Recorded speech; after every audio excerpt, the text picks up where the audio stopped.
नमस्ते बच्चों, RKS maths की कक्षा में एक बार आपका फिर बहुत बहुत स्वागत। आज की कक्षा में हम कक्षा 12 की इंग्लिश का छठा चैप्टर पढ़ रहे हैं। तो उसके 2 वीडियो मैं पहले आपके लिए बना चुका हूं और आज इस तीसरी वीडियो के साथ हम इसको समाप्त करेंगे और इसके क्वेश्चन आंसर भी मैं डिस्प्ले करूंगा। तो सीधे चलते हैं टेक्स्ट पर। आज का टेक्स्ट हम यहाँ से शुरू करने वाले हैं। तो इससे पहले के दोनों वीडियो यदि आपने अभी तक नहीं देखे तो मैं इस वीडियो के डिस्क्रिप्शन बॉक्स में उसके लिंक शेयर कर दूंगा दोनों के। तो आप पहले उन्हें पढ़ें ताकि आपको पूरा टेक्स्ट क्लियर हो सके और इसके बाद इसको पढ़ें आप ज़रूर। और लाइन बाय लाइन मैं जो ट्रांसलेशन करता हूँ, एक्सप्लेनेशन करता हूँ, तो आप इसको लगभग 2-3 बार ध्यान से सुना करें ताकि आपको पूरा टेक्स्ट भी लर्न हो जाए। और जितने भी इसमें हार्ड मीनिंग है, वोकैबुलरी है, मैं उसको भी हाईलाइट करता हूँ। तो आप उसको भी अच्छी तरह लर्न करने की कोशिश करें ताकि आपको क्वेश्चन आंसर में प्रॉब्लम नहीं रहे। और इसके अलावा जितनी भी टेक्स्ट संबंधी जानकारी है वो आपको मिल सके। तो आज का टेक्स्ट यहाँ से शुरू करते हैं। अ फ्यू मंथ्स लेटर, यानी कुछ महीनों बाद, the telephone lines of the big bosses of Madras buzzed. तो बज्ड यानी यहाँ पर घनघनाई या बजी। तो कुछ महीनों बाद जो वो बिग बॉस यानी मद्रास के जो जेमिनी स्टूडियो का बॉस है उसकी टेलीफोन लाइनें जो फिर घनघनाई या फिर बजी। And once again we at Gemini Studios cleared a whole shooting stage to welcome another visitor. तो एक बार फिर जेमिनी स्टूडियो के में जो है वो जो शूटिंग स्टेज वहाँ पर बना हुआ था, वहाँ पर एक और दूसरे किसी विजिटर यानी किसी नए मेहमान के आने का जो है वो वहाँ इंतज़ार था और वहाँ उसका वेलकम होने वाला था, उसका स्वागत होने वाला था।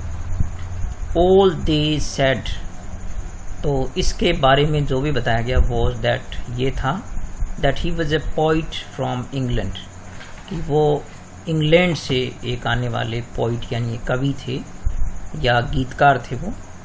And the only poets from England, तो इंग्लैंड से एकमात्र कवि the simple Gemini staff new. तो चूँकि जेमिनी स्टूडियो का जितना भी स्टाफ था, वहाँ के कर्मचारी थे, वो इंग्लैंड के जो गीतकार हैं, कवि हैं, पोइट हैं, उनके बारे में बहुत ज़्यादा नहीं जानते थे। वो बहुत थोड़े लोगों के बारे में जानते थे।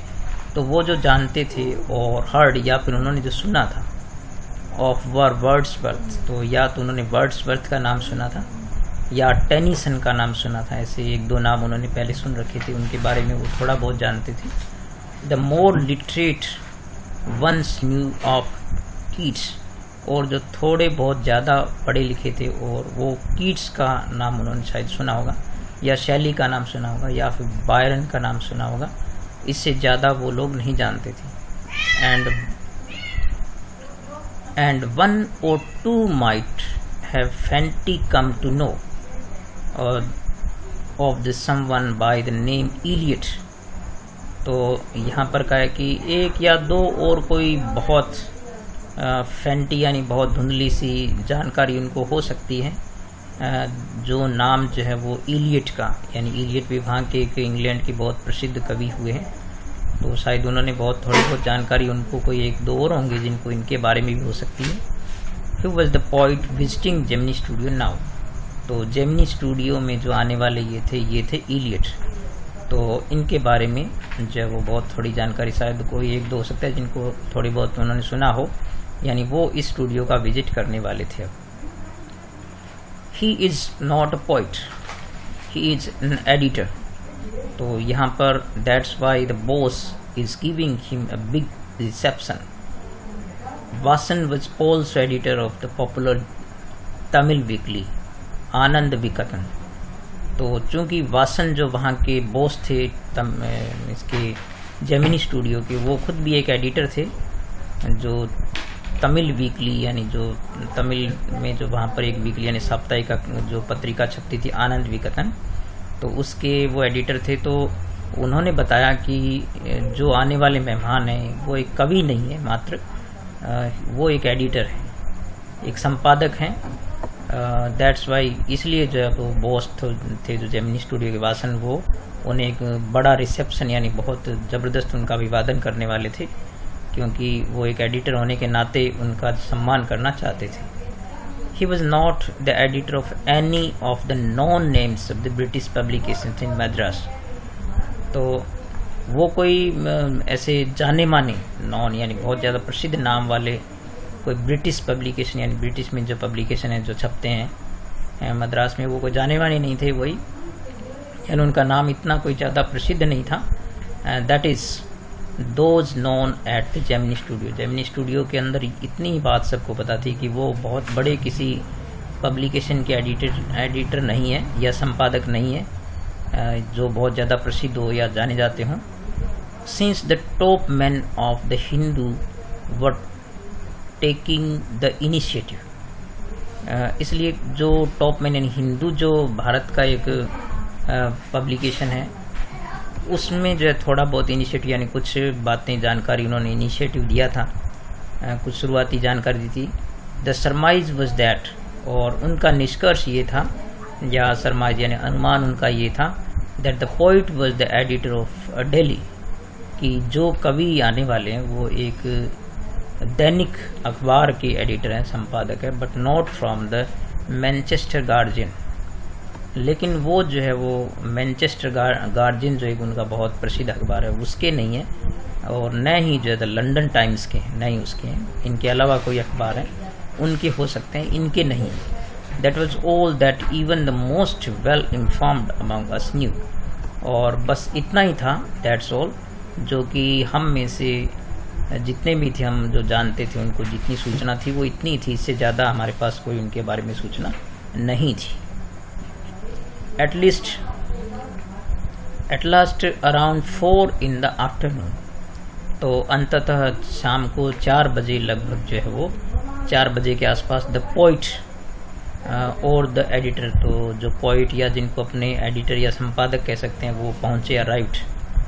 He was a tall man, तो वो एक लंबे कद के आदमी थे, एंड वेरी इंग्लिश, और बिल्कुल एक अंग्रेज की तरह, वेरी सीरियस और काफ़ी गंभीर नज़र आते थे, and of course very unknown to all of us, और वो हमारे लिए जो है वो बिल्कुल अनजान थे, हम उनको बिल्कुल नहीं जानते थे।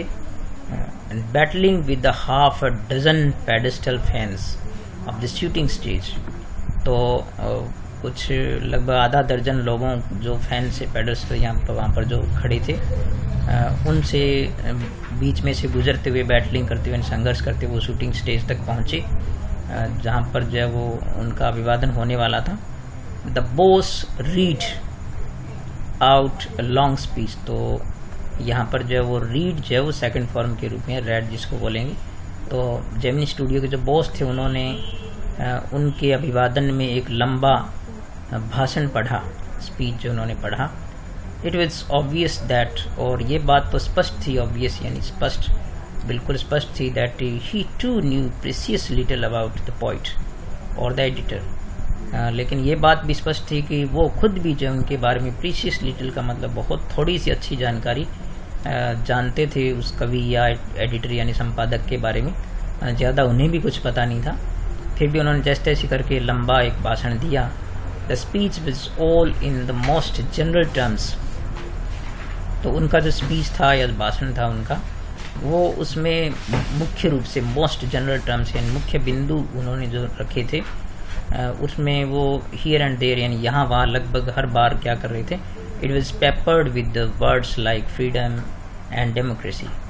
तो फ्रीडम यानी स्वतंत्रता या डेमोक्रेसी में लोकतंत्र के इन शब्दों को बार बार जो है वो पेपर्ड मतलब वर्णन कर रहे थे इनका, बार बार इन शब्दों को लेकर के कुछ यहाँ वहाँ की बातें कह रहे थे, जैसे तैसे करके अपना भाषण पूरा कर रहे थे। देन द पोइट स्पोक, और फिर बारी आई पोइट की, जो पोइट महोदय जो आए हुए थे या एडिटर जो संपादक थे वो, उन्होंने भी कुछ भाषण किया। He couldn't have addressed a more dazed and silenced audience।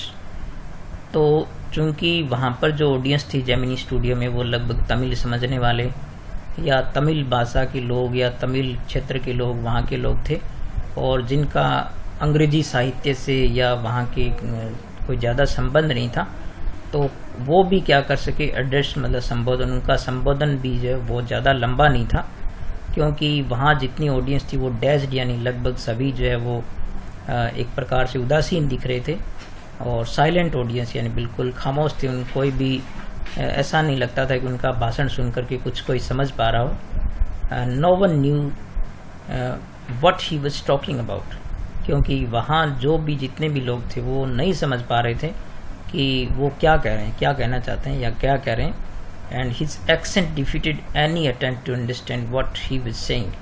और सबसे बड़ी बात तो ये थी कि हिज एक्सेंट यानी उनका जो लहजा था, एक्सेंट यानी जो लहजा होता है बोलने का, जो क्योंकि अंग्रेज जिस तरीके से इंग्लिश बोलते हैं तो उनका एक्सेंट जो उसको समझना बहुत मुश्किल होता है, तो उनका जो एक्सेंट था, उनका जो लहजा था वो डिफीट कर रहा था, मतलब सभी को समझने में फेल कर रहा था, यानी असफल हो रहे थे उनकी अटेम्प्ट यानी कोशिशें जो समझने की वो क्या कह रहे हैं उसको समझने में उनके एक्सेंट के कारण सभी फेल हो रहे थे या वो समझ नहीं पा रहे थे उनके एक्सेंट के कारण। The whole thing lasted about an hour, तो ये सब पूरा जो है वो 1 घंटे तक चलता रहा, 1 घंटे तक चला यानी भाषणबाजी जो है। देन द पोइट लेफ्ट, फिर कवि वहाँ से चले गए। एंड वी ऑल डिस्पर्स्ड इन अटर बैफलमेंट, और फिर हम भी सब लोग जो वो डिस्पर्स हो गए, मतलब इधर उधर बिखर गए। इन अटर बैफलमेंट यानी लगभग सारे ही हम भी जो एक उलझन में थे, एक बिल्कुल एक कन्फ्यूजन की स्थिति में थे कि व्हाट आर वी डूइंग, कि हम क्या कर रहे थे या वहाँ पर क्या चल रहा था उसके बारे में किसी को कुछ समझ में नहीं आया कि वो कवि क्यों आए, क्या कहना चाहते थे या क्या उनका उद्देश्य था। ये सब जो है एक बैफलमेंट के रूप में था, यानी एक बिल्कुल ही जो है वो उलझन में कन्फ्यूजन के रूप में क्रिएट हो गया। What is an English poet doing in a film studio which makes Tamil films for the simplest sort of people? तो ये सभी उलझन की सभी में समस्या ये थी कि एक अंग्रेजी कवि या अंग्रेज जो है वो यहाँ पर जो कवि था वो इस फिल्म स्टूडियो में क्या कर रहा था, जो कि केवल तमिल फिल्म्स बनाते थे, वो भी बहुत ही साधारण लोगों के लिए। तो वहाँ पर इस अंग्रेज कवि का क्या काम है या वो क्या कहना चाहते थे, वहाँ पर क्यों आए, ये किसी को समझ में नहीं आई। People whose lives least afforded them the possibility of cultivating a taste of English poetry. तो यहाँ पर जैसे कह रहे हैं कि जो वहाँ के लोग थे, यानी उस समय उनको सुनने वाले थे जितने भी, चाहे वो जेमिनी स्टूडियो के स्टाफ के लोग हों या अन्य जितने भी थे, वो बहुत ही कम जो है वो अफोर्ड कर सकते थे, मतलब उनसे बहुत कम उम्मीद रखी जा सकती थी कि उनमें कोई भी संभावना होगी cultivating a taste of English poetry, यानी कि वो अंग्रेजी कविताओं के प्रति उनके अंदर कोई भी इच्छा जागृत की जा सकती है, इसकी संभावना न के बराबर थी। तो फिर वहाँ पर वो क्या कर रहे थे, ये बात सभी के लिए उलझन भरी थी। The poet looked pretty baffled too, और वास्तव में देखा जाए तो वो पोइट यानी खुद जो कवि थे वो भी प्रीटी बैफल्ड यानी वो भी बहुत ज़्यादा जो है वो उलझन में थे, वो भी एक कन्फ्यूजन में थे।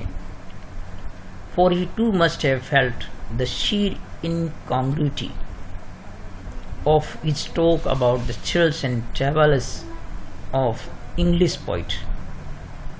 वो खुद भी इस बात में कन्फ्यूजन थे कि वो जो, और उन्होंने बहुत महसूस भी किया था इस बात को कि शीर स्पष्ट रूप से कि वहाँ के जो लोग थे, जो सुनने वाले थे, वो जो कवि बता रहे थे उनको कि किस प्रकार से उनके इस अंग्रेजी कविताओं के दौर में जो कितनी ट्रेवल्स यानी उनको मुश्किलें या समस्याओं का सामना किया या कितनी रोमांच भरा उनका सफ़र रहा, तो ये बता रहे थे जब वो लोग समझ नहीं पा रहे थे वहाँ सुनने वाले। तो इसलिए कवि को खुद भी लगा कि वो जो है वो जो कहना चाहते हैं वो समझा नहीं पा रहे उनको। His visit remained an unexplained mystery, और इस प्रकार से उनका जो विजिट था, उनकी जो ये यात्रा थी, वो एक अनएक्सप्लेन्ड यानी इस प्रकार से एक मिस्ट्री यानी एक रहस्य बन करके रह गया, जिसको कोई भी पता नहीं लगा, इसका अनएक्सप्लेन्ड रह गया, मतलब जिसके बारे में कुछ पता नहीं लगा कि ये विजिट का उद्देश्य क्या था। The great prose writers of the world may not admit it, कि हो सकता है कि जो विश्व के बड़े बड़े प्रोज राइटर्स हैं, यानी जो गद्य लिखने वाले जो जितने भी लेखक हैं, वो शायद इससे सहमत नहीं हो, मे नॉट एडमिट, इसको शायद स्वीकार नहीं करें, but my conviction grows stronger day after day. लेकिन मेरे जो विचार है, कन्विक्शंस हैं, वो लगातार दिन प्रतिदिन इस बारे में बढ़ते जा रहे थे, that pros writing is not and can not be the true pursuit of genius, कि जो गद्य लेखन है वो न तो लगातार इस प्रकार से बना रह सकते हैं उन लोगों में जो जीनियस हैं, यानी बहुत ज़्यादा जो बुद्धिमान लोग हैं या जो जीनियस लोग हैं, वो इसको ज़्यादा परस्यूट नहीं कर सकते, मतलब इस पेशे से अपने आप को जुड़ा हुआ नहीं रख सकते ज़्यादा लंबे समय तक। It is for the patient, क्योंकि ये जो एक काम है प्रोज राइटिंग का या गद्य लेखन का, वो उन लोगों का है जिनके पास पेशेंस, यानी जो बहुत ज़्यादा जो शांत स्वभाव के होते हैं, पेशेंट जिनमें धैर्य होता है, परसिस्टेंट होते हैं। जो परसिस्टेंट का मतलब है कि स्लो और स्टेडी रूप से अपने काम करने वाले, लगातार काम करने वाले। प्रिजर्विंग ड्रज का मतलब यहाँ पर है कि जो लगातार अपनी कठिन मेहनत कर सकें और अपने आप को संघर्ष में बनाए रखें। With the heart so shrunken that nothing can break it, यानी बिल्कुल बिना किसी दुखी हृदय के साथ और बिना हृदय टूटे जो है लगातार अपना काम कर सकें, इस प्रकार से धैर्य के साथ, लगन के साथ और बिल्कुल कठिन परिश्रम के साथ जो लोग कर सकते हैं, ये काम उनका ही है, बाकी लोग ये काम नहीं कर सकते। Rejection slips don't mean a little thing for them, और उन लोगों के लिए किसी प्रकार का रिजेक्शन, यानी यदि उनके किसी काम को लोग नकार भी दें तो भी जो है उनके लिए कोई बहुत बड़ी बात नहीं होती। Don't mean a thing of him to him, तो उनके लिए ज़्यादा बड़ी बात नहीं कोई। He at once sets about making a fresh copy, क्योंकि यदि कोई रिजेक्शन हो जाता है, यदि कोई उनके काम को या उनके लेखन को नापसंद भी कर दें, तो वो एक नई कॉपी लिखने के लिए, यानी एक नई प्रति लिखने के लिए तैयार हो जाते हैं। ऑफ लॉन्ग प्रोज पीस, यानी एक लंबा गद्य का पीस, यानी फिर लेखन शुरू कर देते हैं। Send it to another editor enclosing postage for the return of the manuscript. तो मैन्यूस्क्रिप्ट होती है जो हाथ से लिखा हुआ उनका पूरा जो मटेरियल होता है, वो किसी और दूसरे एडिटर को भेजने के लिए, और साथ में क्या करते हैं, एनक्लोजिंग मतलब एक लिफाफा भी जो है वो पोस्टेज लगा करके, यानी मटेरियल लगा करके साथ में भेज देते हैं, ताकि यदि उनका काम वहाँ से रिजेक्ट हो जाता है, उनको पसंद नहीं है एडिटर को, तो वो पुनः उनको वापस भेज सकते हैं। It was for such people that the Hindu had published a tiny in announcement, और इस प्रकार के लोगों के लिए हिंदू जो जो यहाँ पर दैनिक अखबार था है भी अभी, तो उन्होंने जो है उसने एक छोटा सा अनाउंसमेंट, एक विज्ञापन उसमें छापा था। In an insignificant corner of an unimportant page, तो पीछे के कुछ पन्ना पर अनइम्पोर्टेंट पेज क्या होते हैं कि जो अखबार के पीछे के पेजेस होते हैं उसमें बहुत ही एक असाधारण सा, इनसिग्निफिकेंट का मतलब असाधारण सा, एक छोटा सा किसी कोने में जो है एक विज्ञापन छापा था। A short story contest organised by a British periodical by the name Encounter, यानी एनकाउंटर वहाँ का जो एक अखबार है उसके द्वारा, पीरियडिकल मतलब जो साप्ताहिक रूप से छापा जाता है, उसमें कोई कॉन्टेक्स्ट यानी एक प्रतियोगिता आयोजित हो रही थी, उसके बारे में एक छोटा सा विज्ञापन छापा था। ऑफ कोर्स निस्संदेह the encounter was not an non commodity among the Gemini literati, तो जेमिनी स्टूडियो के जितने जो पढ़े लिखे लोग थे उनमें भी एनकाउंटर को जानने वाले बहुत ही कम थे, कि एनकाउंटर के बारे में यानी बहुत कम लोग जानते थे वहाँ पर। I wanted to get an idea of the periodical before I spend a considerable sum in postage sending a manuscript to England. तो लेखक कहते हैं कि वो खुद भी जो है वो अपना कुछ हस्तलिखित मटेरियल जो है वो वहाँ भेजना चाहते थे, लेकिन उससे पहले वो जान लेना चाहते थे उसके बारे में, पीरियडिकल के बारे में, उस अखबार के बारे में जो साप्ताहिक रूप से छपता था, क्योंकि वहाँ उनको भेजने के लिए, मटेरियल भेजने के लिए या हस्तलिखित जो उनका प्रोज है या जितनी भी स्क्रिप्ट है वो भेजने के लिए एक कॉन्सिडरेबल का मतलब बहुत बड़ी सम यानी राशि लगने वाली थी, क्योंकि इंग्लैंड भेजने के लिए टिकट का खर्चा काफ़ी था। तो वो खर्चा करें उससे पहले वो भी जानना चाहते थे कि ये जो पीरियोडिकल यानी जो अखबार है वो क्या है, इसके बारे में वो जानना चाहते थे। उन दिनों में the British Council library had an entrance with no long winded sign boards. तो उस समय जो उन दिनों में जो ब्रिटिश काउंसिल की जो लाइब्रेरी है उसके एंट्रेंस पे उनके प्रवेश द्वार पर कोई बहुत बड़े साइन बोर्ड या नोटिसेज नहीं लगे हुए थे to make you feel you were sneaking into a forbidden area, कि तुम एक निषेध वाले क्षेत्र में प्रवेश करने जा रहे हो, यानी जहाँ फॉरबिडन एरिया मतलब जहाँ हर कोई प्रवेश नहीं कर सकता है, ऐसे में जा रहे हो आप, ऐसा कोई महसूस नहीं होता था। And there were copies of Encounter lying about in various degrees of freshness, और वहाँ पर जो है वो कुछ प्रतियाँ जो एनकाउंटर की वहाँ पड़ी रहती थी, जो कुछ तो बिल्कुल फ्रेशनेस यानी बिल्कुल ताज़ा होती थी, and almost untouched by the readers, और कुछ ऐसी होती थी जिनको कई बार तो ऐसा लगता था किसी रीडर ने यानी किसी पढ़ने वाले ने टच भी नहीं किया था। अनटच्ड यानी जो बिल्कुल ही किसी ने स्पर्श भी नहीं किया हो। When I read the editor's name, जब मैंने उस संपादक का नाम पढ़ा, I heard bell ringing in my shrunken heart, तो मेरे दुखी हृदय के अंदर एक बिल्कुल घंटी सी बजी, मुझे कुछ याद आया। It was a poet who visited Gemini studio, कि अरे ये तो वही कवि है जो एक बार जेमिनी स्टूडियो में आए थे। I felt like I had found a big long lost brother, तो मुझे लगा कि जैसे मैं जो है वो एक बहुत समय पहले खोए हुए किसी भाई के बारे में जान चुका हूँ या उसको प्राप्त कर चुका हूँ, ऐसा मुझे लगा। And I sang as I sealed the envelope, जैसे ही मैंने वो लिफाफा सील किया या उस लिफाफे को बंद किया, तो जैसे मुझे लगा कि जैसे मैं गा रहा था। And wrote out his address, और उसका पता जैसे मैंने लिखा। I felt that he too would be singing the same song at the same side, क्योंकि जैसे कि दो खोए हुए मित्र मिल गए, तो मुझे लगा कि जैसे मैं गीत गा रहा हूँ उसके मिलने का, वैसे ही वो भी मेरा पत्र प्राप्त करने पर जो वो या मेरा एनवेलप प्राप्त करने पर वैसा ही गीत गाएगा। Long lost brothers of Indian film discover each other by singing the same song in the first reel and in the final reel of the film, कि जैसे भारतीय फिल्मों में कोई जब भाई बिछड़ जाते हैं तो शुरुआत में जो गीत गाते हैं वैसा ही वो फिल्म के अंत में भी वे सेम ही गीत गाते हैं, तो उसी प्रकार से मुझे भी ऐसे लगा। Stephen that was his name, और इस प्रकार से हम ये गीत गाएंगे, स्टीफन स्पेंडर, और क्योंकि ये उनका नाम था।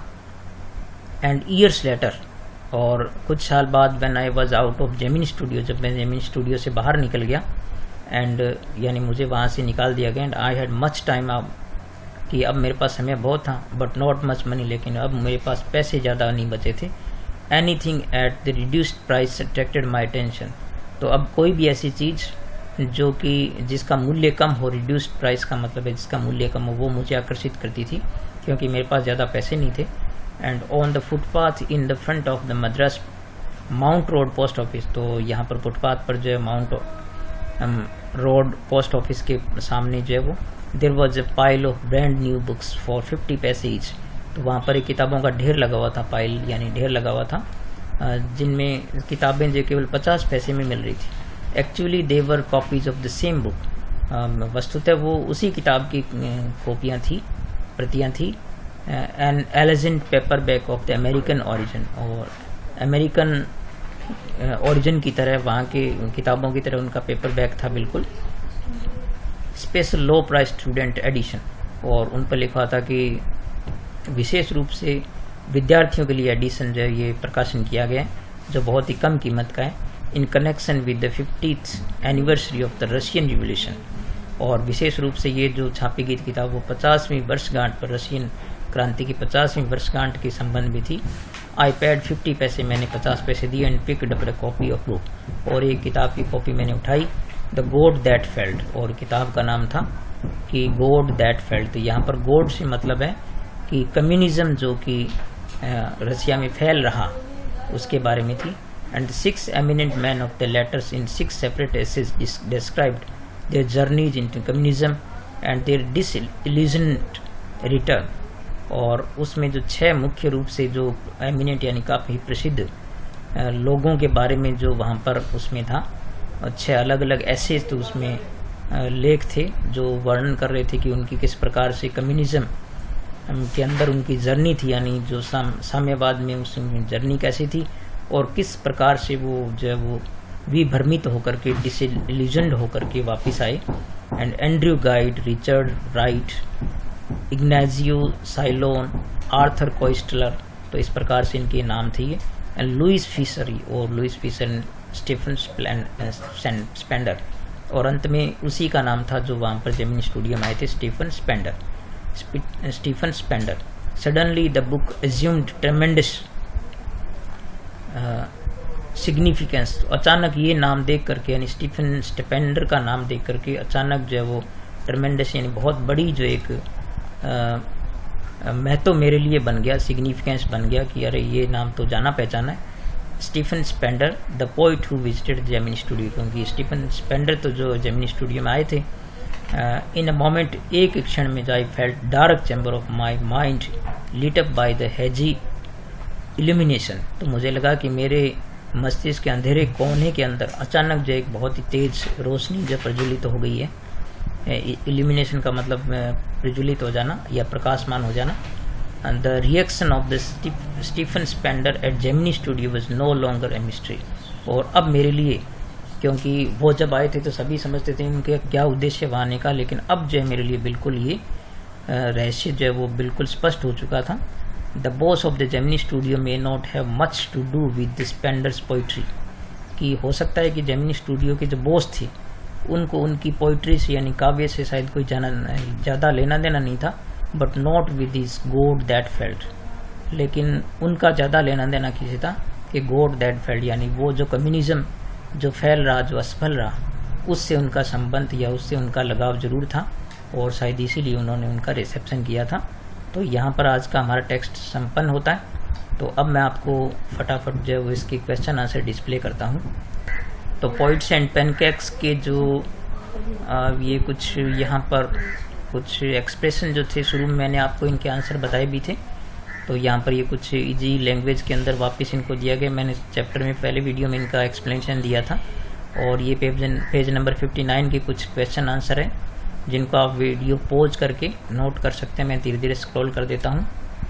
तो इनके क्वेश्चन आंसर जो आप ज़रूर लर्न करें, और पहले वीडियो को 2-3 बार गौर से सुने आप, और अच्छी तरह जब टेक्स्ट आपको लर्न होगा तो ये क्वेश्चन आंसर आपको लर्न करने में और बहुत आसानी रहेगी, क्योंकि हर चीज़ को रटा नहीं जा सकता। और ये पेज नंबर 61 के क्वेश्चन आंसर है।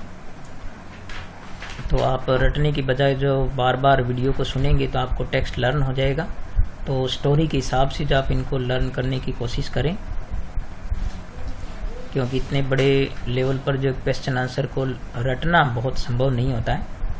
तो आप इस तरीके के बजाय आप अच्छी तरह टेक्स्ट क्लियर किया करें, फिर क्वेश्चन को समझें, उसके अनुरूप जो है उनको क्वेश्चन आंसर को लर्न करने की कोशिश करें, और अपनी लैंग्वेज को डेवलप करें, इंग्लिश को डेवलप करने की कोशिश करें, और ज़्यादा वर्ड स्ट्रेंथ सुधारें आप, ताकि आप किसी भी चीज़ को एक्सप्रेस करने में अपने आप को समर्थ बना सकें। तो यहाँ पर ये कुछ पेज नंबर 65 के क्वेश्चन आंसर हैं। तो इसके सारे क्वेश्चन आंसर यहाँ पर, और ये जो अंडरस्टैंडिंग टेक्स्ट वाले जो लास्ट में क्वेश्चन आंसर होते हैं, तो ये कुछ ऐसे टाइप होते हैं, लंबे क्वेश्चन आंसर हैं थोड़े से। तो ये इसके साथ ही यहाँ तक इसके जो है वो क्वेश्चन आंसर है सारे। तो ठीक है बच्चों, यहाँ का वीडियो आज यहीं तक, और इसके साथ ही हम 6 चैप्टर पूरे कर चुके हैं। तो यदि आपने वीडियो अभी तक लाइक नहीं किया तो आप लाइक करें, और ज़्यादा से ज़्यादा शेयर किया करें, और कमेंट जरूर किया करें। और यदि आपने अभी तक चैनल सब्सक्राइब नहीं किया तो सब्सक्राइब करें, और नोटिफिकेशन बटन को ऑन रखें, ताकि जैसे मेरा वीडियो आपको मिलता है तो मैं 2 या 3 दिन के बीच में एक वीडियो ज़रूर 12th क्लास के लिए अपलोड करता हूं, तो आपको मिल सके। और आप कंटिन्यू स्टडी किया करें, क्योंकि लाइन बाय लाइन जो मैं एक्सप्लेनेशन आपके लिए देता हूं वो बहुत ही कम रेयर वीडियो में आपको मिलेंगे। बहुत सारे लोगों ने इस पर वीडियो बनाए, लेकिन वो ज़्यादातर समरी बनाई है उन्होंने। तो मैं लाइन बाय लाइन आपके लिए जितने भी हार्ड मीनिंग होते हैं उसको भी स्पष्ट करता हूं, और एक्सप्लेनेशन और ट्रांसलेशन भी अच्छी तरह रखता हूं। तो आप इसको सुनेंगे तो आपको ये चैप्टर लर्न करने में बहुत आसानी रहेगी। ठीक है, मिलेंगे नेक्स्ट वीडियो में जल्दी, तब तक नमस्कार।